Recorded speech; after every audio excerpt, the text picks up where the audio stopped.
Déjà, moi, j'ai un instrument, c'est le Parlement français. Et demain soir, j'organise un débat parlementaire avec tous les groupes politiques et le gouvernement sur l'influence française et la diplomatie française, notamment en Afrique, mais dans le monde de manière générale.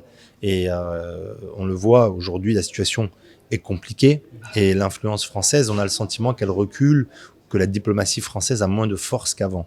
Et effectivement, c'est une question, et vous la posez à juste titre. Il faut que on réfléchisse justement à tous nos forces, toutes nos faiblesses aussi, pour faire en sorte que la France retrouve cette image qu'elle a toujours eue, ce qu'elle a toujours été, c'est-à-dire une grande nation qui fait de sa diplomatie, de sa défense, de son développement, ses outils de cette influence. Et aujourd'hui, on le voit sur la francophonie, sur beaucoup de sujets, on voit que parfois, sur des arbitrages parfois un peu budgétaires ou alors à la marge, on perd énormément d'influence parce qu'on n'a pas voulu faire cette ambition que le président de la République a tracée dans son discours de Ouagadougou et qui porte aujourd'hui à la tête de l'Union européenne. Et donc, il faut vraiment qu'on se donne les moyens de cette ambition. Et moi, en tant que parlementaire, j'ai cet outil qu'est le Parlement pour essayer d'appuyer auprès du gouvernement sur ce que j'ai entendu ce soir,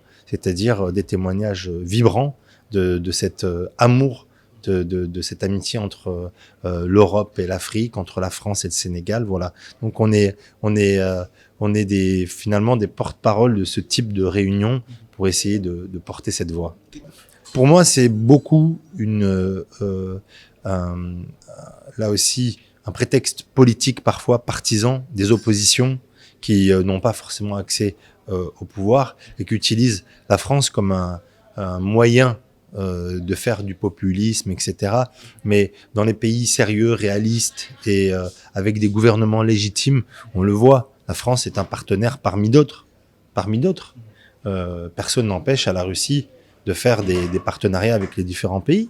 Personne n'empêche à la Chine de venir de manière très forte en Afrique, aux États-Unis. Donc, il faut arrêter de voir dans la France à chaque fois une sorte de théorie du complot. Elle tire les ficelles de tout, elle fait tout. Donc nous, on essaie de démystifier ça, de porter cette voix. Les réseaux sociaux sont ce qu'ils sont, ça tourne en boucle entre eux.